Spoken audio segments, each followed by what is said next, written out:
நடிக்கிறதுக்கு முன்னாடி என்னாச்சுன்னா, நாங்கள் எல்லாம் ஒரு கிரிக்கெட் மேட்ச்சுக்கு போனோம் கல்கட்டாக்கு.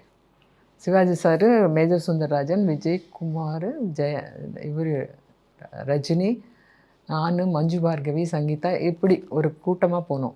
அப்போ நான் சொன்னேன், இந்த மாதிரி கல்யாணம் பண்ணிக்க போகிறேன். 1 மாதத்தில் எனக்கு கல்யாணம். அப்போ சொன்னப்போ முகுந்தன் சொன்ன உடனே ஹி வாஸ் வெரி ஹாப்பி. சந்தோஷமாக இருங்க, நல்லா இருங்க, அப்படி இப்படின்னு நிறைய விஷ் பண்ணார். அதுக்கப்புறம் நாங்கள் மீட் பண்ணது பணக்காரன். எப்படி இருக்கீங்க, குழந்தைங்க, அது என்னெல்லாம் விசாரித்தார். உடம்பு சரியில்லைன்னு சொன்னதும் ஹி ஃபெல்ட் வெரி பேட். அப்புறம் என் ஹஸ்பண்டை கூப்பிட்டு பேசி அதெல்லாம். நல்ல மனுஷன். ஏன்னா நான் வந்து ராக்கி கட்டியிருக்கேன் அவருக்கு செட்டில், பாஷா டயத்தில் நினைக்கிறேன். ராக்கி கட்டினப்போ அப்போ சொன்னார், எவ்ரி இயர் வந்து கட்டணும் அப்படின்னு. நான் என்னால் முடிஞ்சால் நான் கட்டுறேன், நீங்கள் கிடைக்கணுமே அப்படின்னு சொன்னேன். அதுக்கப்புறம் ஒரு தடவை ஏதோ கட்டினேன், அவ்வளோதான். அதுக்கப்புறம் அவர் கிடைக்க அந்த லெவலில் இருக்கார் இப்போது. அவ்வளோ ஈஸியாக பார்த்துட முடியாது. அவரோட நடித்ததில் பாட்ஷா ஒரு மறக்க முடியாத திரைப்படம். கண்டிப்பாக. அந்த படம் அனுபவத்தை சொல்லுங்கள். நல்லா இருந்தது. ஏன்னா ஒரு 15-20 days we were all together.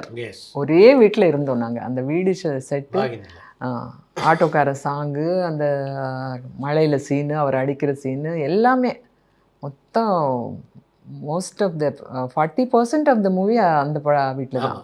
அப்புறம் ஃப்ளாஷ்பேக் சீன்ஸ் பாம்பேயில் எடுத்தாங்க.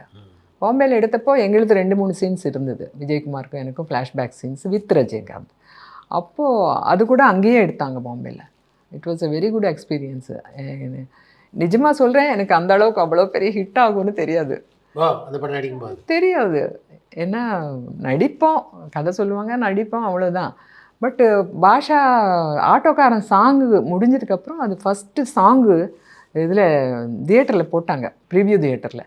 அப்புறம் எங்களை எல்லோரும் கூப்பிட்டு போய் காமிச்சாங்க. பார்த்தா என்ன லெவலில் இருக்குது. அந்த இப்போவே பார்த்தாலே நமக்கு உடம்பு சிலிக்கும் இல்லையா? அப்போது நாங்கள் பார்க்குறதுக்கு அவ்வளோ ஒரு எக்ஸைட்டிங்காக இருந்தது. அப்போ நினச்சோம், இது பெரிய இது லெவலில் போயிட்டுருக்குன்னு.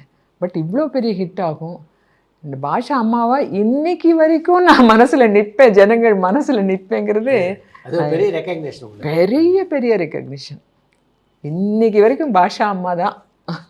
படத்தில் நடிக்கும்போது தெரியல, முழு படத்தையும் பார்த்தீங்கல்ல, பார்த்தபோது எப்படி இருந்தது? இப்படி ஜனங்கள்கிட்ட இவ்வளோ போகும்னு எனக்கு தெரியாது. அப்போ இந்த ரஜினிசம் இவ்வளோ தீவிரமாக இருக்கும். இப்போ ரஜினின்னா கடவுள் மாதிரி பார்க்குறாங்க இல்லையா? அப்போது எனக்கு தெரியாது, சத்தியமாக தெரியாது.